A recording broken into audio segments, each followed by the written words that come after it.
I know many of you have wondered why this fixation of yours on music and interviewing these music people, when the world is collapsing all around us. And I think as the days have gone by, those of the last week, as we just made a general observation of basically the rock and roll invasion of this country. It had existed for a long time, but the Beatles pretty much made it official. And on, talked with some people who knew John and Yoko personally, and this and that, and still people were going, okay, I get it, I understand why you're doing music, but you know what? We haven't really gotten to we asked the questions and we got a few answers, but now we are in a unique position to discuss with someone, not only one of the founding members of, inarguably, without a doubt, unequivocally, one of the most influential bands that ever blew a note out across this world.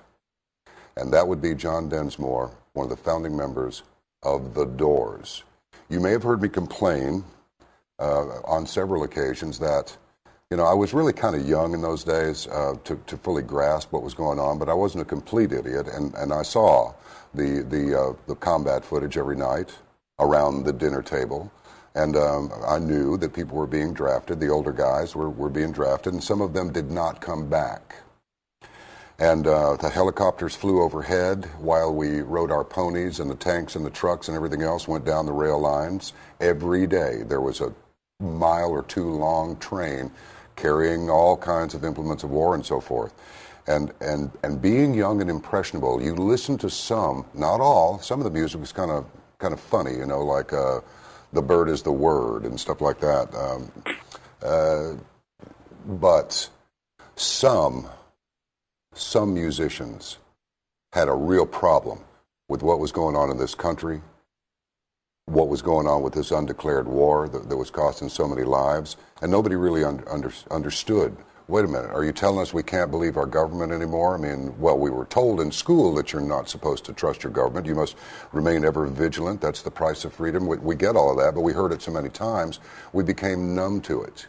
So by the time it was all over with, I said, and I've said this many times, you've heard it. What happened? What happened to the revolution? That's why I called Paul Rogers and Leslie West and Jack Cassidy and Ian Anderson to just ask them, what was their impression of the whole so-called revolution that happened in the United States, if they had any perspective on it? And Ian Anderson's the only one who did, and we wound up talking about Islamic immigration in the UK. I never got the answer to my question. And my problem was that, look, we wound up with the weed, and we wound up with the clothes, and we wound up with the music and the dress and the attitude. But what happened to what made up the revolution, the protest that this music reflected? What happened? I mean, is it the absence of a draft that did this? So it's like, well, my cherry ASS is not on the line anymore, so I don't feel like doing an anti-war protest. Now, of course, they decide to draft all of us. Well, then I might be out in the streets with a sign. So we have decided to cut through all of this chaff. And graciously, John Densmore has agreed to be with us to discuss these things, his personal history with the Doors, and the dedication to the ideal rather than what everybody else, I'm using the words everybody else, seems to be doing, which is that, well, they do things sometimes that compromise their principles, like forgetting they have any. Welcome to the program, John Densmore. I never dreamed when I was listening to all that great music I would ever have the opportunity to speak with you in person. It's just great to have you here. Thank you. Jesus Christ, John. Now you know what you're dealing with. Oh, my God. Well, now, let's see. First, I have to let the helium drain down from my skull for all the compliments. And then we're going to sum up Western civilization in the 60s. Okay, fine. I'm down. Okay, cool. Let me say that everything you said is true. I mean, the one thing the government learned from the Vietnam War, I mean, if we had learned the other messages, we wouldn't have been in Iraq and Afghanistan and all that rubbish. But they learned to keep the body count off television, Yeah. But I do, I don't like the idea that the 60s failed. The seeds of civil rights, peace movement, feminism and all, were planted in the 60s, and they're giant seeds, and they need a lot of water. And maybe to come to full fruition, it takes 50, 100 or more years. So they were planted. It's just that we got to stop complaining and get out our watering cans. Yeah. Take it, John. Well, something else you said was rather interesting. We were taught that we should question our government. Wow. I mean, that seems to have gone by the wayside. Well, it does. That makes you a liberal or a commie pinko or some kind of radical anarchist. Yeah, well, I don't know where I am in all of this. It's like I'm. You know, you're not much older than I am, and I'm thinking, what the hell happened here? How is this even possible? I don't understand why the ones of us back then who had a problem with Vietnam. People are going, oh, Vietnam, that was a long time ago. It's like, no, it's not a long time ago. You're experiencing it right now in the Middle East and have been for 11 years. You know, it's like, no, it's not gone. It's just not as much jungle. Now it's sand and rocks. So it's like the ones of us who were against this were supposedly on the left. And the ones who fomented this were supposedly on the right. But it's like the left flank has moved over to the right, and the right flank has moved over to the left, and now it's just a big stupid goo. And now you have an administration. I don't think there's anything necessarily wrong with the government. I just think it's been hijacked by a few people that don't really want to follow the law. Yeah. So I mean, 3 steps forward, 2 steps back. We have a black man in the White House. That's cool, but there's so much pressure from those weirdos that want to wreck everything.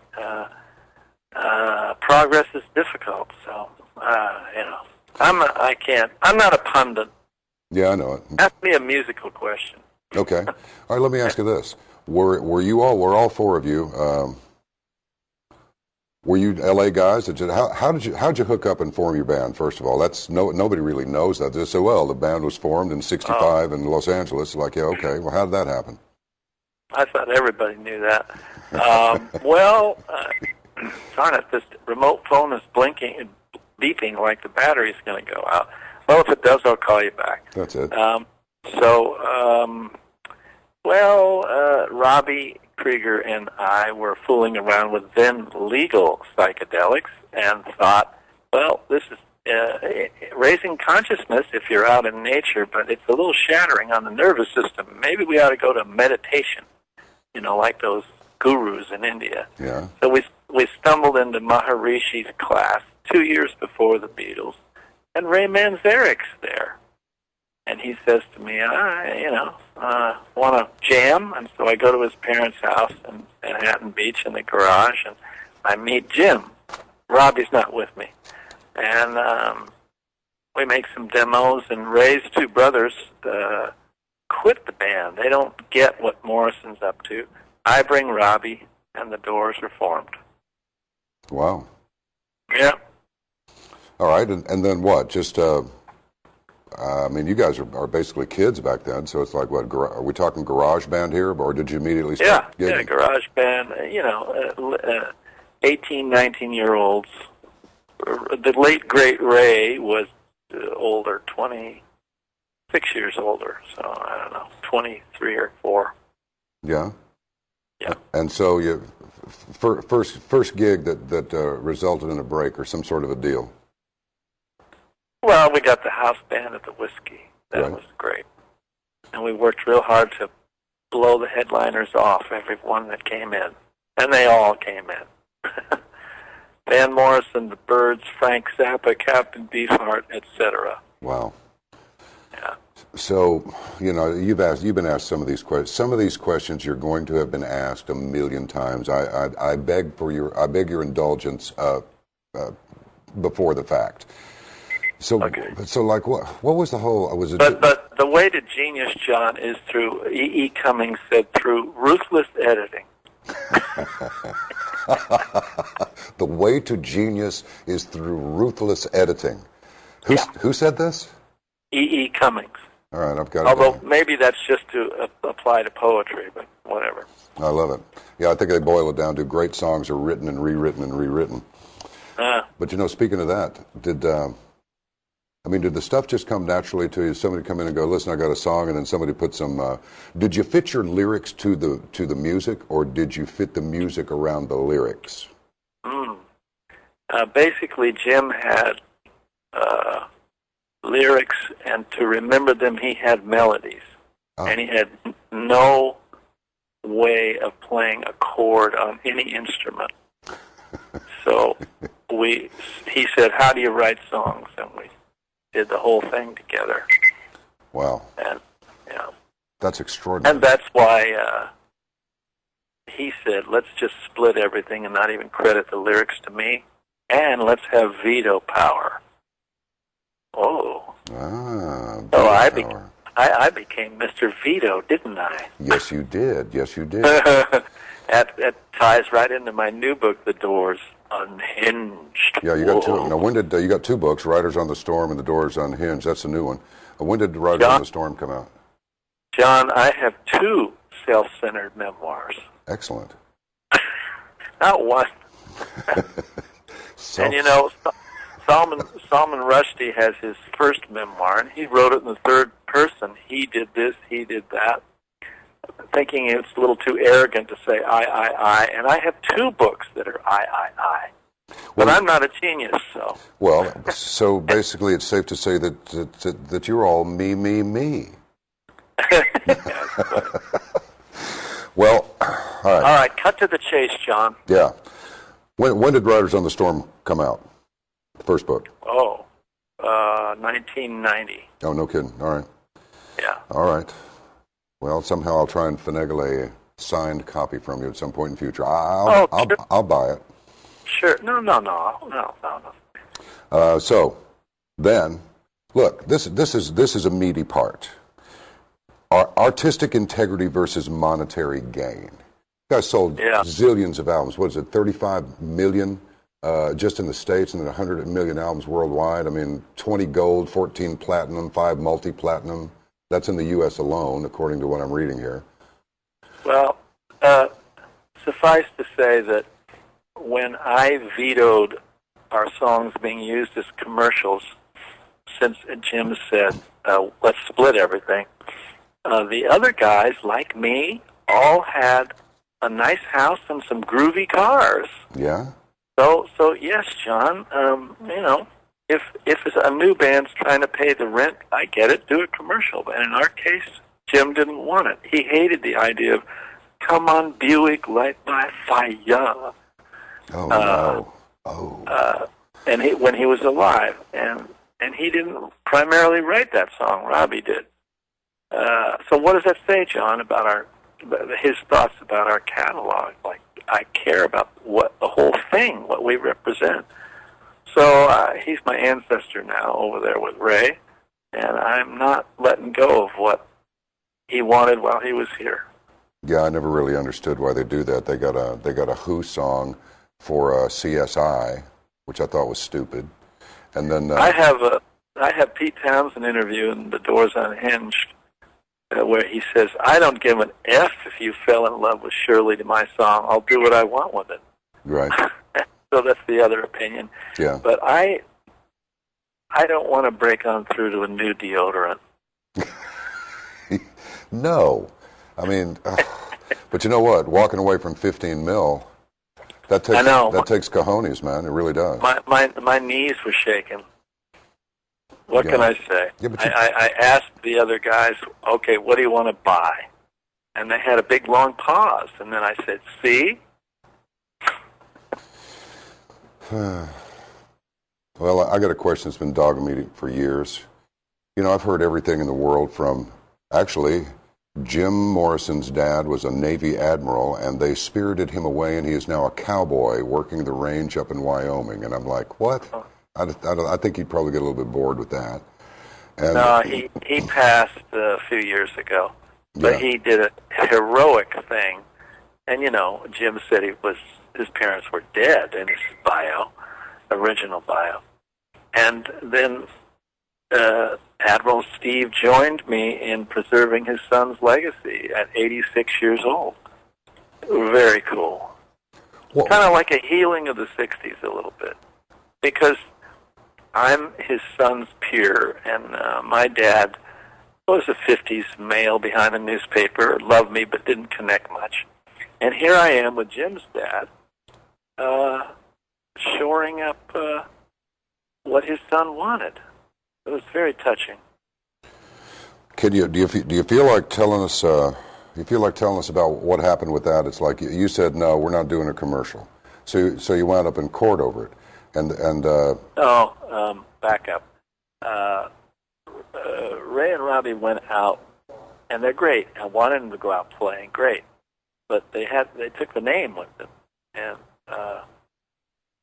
let's see, the Stones without Mick, the Police without Sting, the Doors without Jim. nah, that's not going to work. So I said stop, and they wouldn't. So I sued, and then I was countersued for more money than all of us collectively made in our entire life for not fulfilling my fiduciary duty as a businessman and okaying everything for commercials. I see. Okay? Yeah. And they had it was going to be the Doors of the 21st century or something like this. Yeah, well, the 21st century was printed so small, you needed glasses to read it. Right. Sort of like the disclaimers. It's like, well, we put the disclaimer on there. It's like, yeah, but it's unintelligible. Well, it's still there. Okay. But John, the Doors are back on their hinges. Yes. We persevered after 5 years in appellate courts, and they tried the Supreme Court. Oh my gosh. So, but let me say that the end of my new book, the last chapter, I sent to Ray and Robbie before it was published with a note saying, listen, it's going to be a hard pill, this book, but this chapter says, well, how can I not love you guys? We created magic in a garage, And then when Ray got sick, I called and we had a closing conversation, thank goodness. Yeah. I had no idea it was that imminent. But and now I suggested to Robbie that we do a concert for Ray, a memorial, a benefit for cancer or something in his honor. So that's in the works, and it feels pretty healing. Yeah. Well. Okay. Well, see you, John. No. I was going to ask you about Stuart Copeland. No, I'll give you a couple more. Okay. Yeah, Stuart was great. He was in the original band with them, and he wrote them a memo, which became the most important thing in the trial, which said, hey, who owns the name? I'm sitting on John's drum stool. I respect him. What are we doing here? Is this okay? And he got shined on. And then, then left. And then guess what? Testified for me in the trial. No kidding. So I love Stuart. Yeah. So what's this about the opposing lawyers' attempt to label you as a communist, an anarchist, and an Al-Qaeda supporter? I mean, is this just... I support Al-Qaeda. Because you don't want to do a Buick commercial. Yeah, that's it. That's good. Well, John, what do you do when you don't have a case? We had a contract saying we own the name. You character assassinate, And so when the towers came down in 2000, when was it? Boy, I'm old. Me too. 2011, right? Yeah. I was on the phone with Robbie, a long conversation about this and that, about what it all meant. And somewhere in there I said, man, we should look at this as a country. We're so rich, maybe this is some kind of wake-up call or something. Yeah. So you just take out that soundbite and make me look like I'm... Yeah, well, the guy said, did you fund Al-Qaeda? And then the judge started slamming his gavel down. Stop it! Order in the court! stop this nonsense. Really? That's unusual. I'm glad. I'm glad to hear that. Gives me a little bit more faith in the legal system. So he did stop it, and then what? He kind of realized there was this ridiculous manipulation going on and voted in my favor. Yeah. So you've written for Rolling Stone and The Guardian, The Nation, the LA Times, the Chicago Tribune, HuffPost, and the UTNE. Is that UTNE reader or just UTNE? What is that? UTNE. UTNE, magazine. I wrote a piece on Elvin Jones, Coltrane's drummer, my idol. Yeah, I'm looking at it here, and March, April 2014 table of contents. The first story here is intergenerational activism. Look, yeah, and I'm going, oh, I get it. And then fracking our future is on there, and emerging ideas, and so forth. Wow. Here's the thing. So a couple more, John. Yeah, mindful living, gleanings, mixed media, and then reviews. Whoa. Yeah. Whoa. Yeah. So I'm thinking, okay, so he contributes occasionally to an activist website. This is good. Let me ask you this: what do you think the things? Well, I'm a citizen, you know. I mean, the right wingers don't like celebrities mouthing off because they're usually liberal, and you know, more people listen. But what I don't understand is if folks who are, you know, artists who have done well, their pockets are deep, how come we haven't all turned into Republicans? What are we doing? We're voting against our economic interests, like the brainwashed Republicans who, the workers who, you know, do that very thing, and, you know, and who don't have much dough. Well, guess what? We're trying to level the playing field a little bit. It'll never be completely level because human nature is hierarchical, and there's always going to be, metaphorically, doctors and nurses. But if the doctors were a little more generous and kind, we'd have a nicer planet. Okay, off the soapbox. No, it's okay. I like it when you're on the soapbox because I'm just trying to figure out what took the jelly out of the revolution's donut. I mean, it looked for a while like there might be some... I don't know, man. By the time it's all over with, it's like you got those kids getting shot up at Kent State and killed. You got... yeah, well, you know, the Occupy thing was kind of exciting. And also, I don't like viewing that as if it failed. It planted worldwide the soundbite that, oh, wait a minute, 1% owns the 99%. Oh, my God. Yeah. So that's in the world consciousness now. So who knows what will bubble under out of that eventually? Bubble up. What do you make of all these? What do you make of all these banker suicides? Oh, I don't know about that. Now, there's about 8 of them. Most of them with J.P. Morgan Chase in offices all over the world, and they're just suicide one after another. They're hanging themselves, jumping off of buildings. One guy up in, I think it was in Colorado, shot himself in the head 8 times with a nail gun. Well. A construction tool. To quote the acid head author Timothy Leary, yes, he had a line, and this would sound arrogant to somebody who doesn't have money, but he said the one thing the rich have over the poor, they found out that money's not it. It's not the end-all, be-all to life, and so... Gosh. Well, what is it? You know how a lot of folks who win the lottery get all screwed up from all that dough. So. Yeah, when we were kids, remember that show? My name is Michael Anthony, and his boss was John Beresford Tipton, and the show was called The Millionaire, and that's what the show was about. Of course I do. Yeah, I remember. I remember that. And the money would, every once in a while, there'd be a little light at the end of the tunnel story about how it actually helped people. But it usually involved giving it away. Because otherwise... You know what I want to do, John? What? Because I have to wrap this up due to other things I got to do. Can we do part 2? Absolutely, positively. Oh, good. I'd like to do that in the next few weeks. All right, that sounds great. Now, let me just tell you, your phone battery's going to die in a minute. You got stuff to do. Yeah. So tell you what. do you feel like just, yes, I call upon your wisdom and your experience of the revolution, since you were one of the guys who started the damn thing, to tell us something that the young people can hold on to. The ones that we handed this big stinking crock of stuff to deal with. What can we tell them? If money's not it, I mean, it's not everything, but it is part of it, but it's not everything. What fuel for a soft revolution could you offer them? Trying to make me a pundit again. No, I'm trying to make you a prophet. prophet.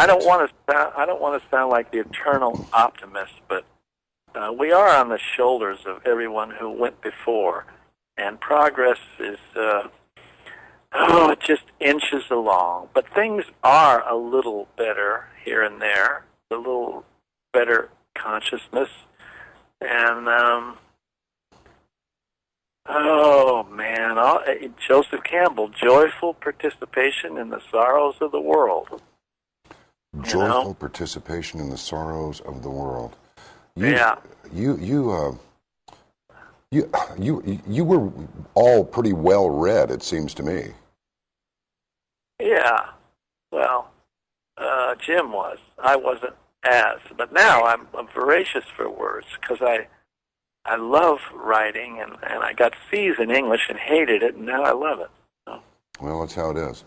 Well, listen, thanks for the time. I really do want Hey, really fun, John. I want to do this again. Well, let's make sure and make that happen. Hold on to my number, okay?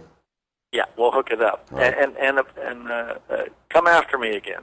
Well, I will. Last thing is, where do we get your books? Amazon, usual places? Oh, email the web guy your address. I'll send you stuff. All right, sounds great. No, I mean people to buy it. Nah.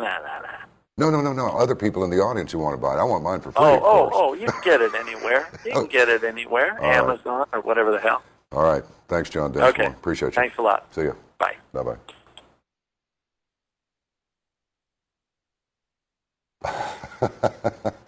You know what I like about this guy? Everything. We'll be back.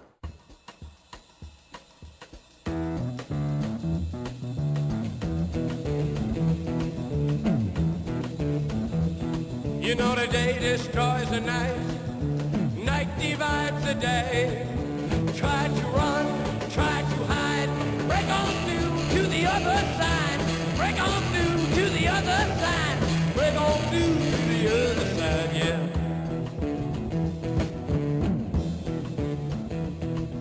We chased our pleasures here, dug our treasures there, we can't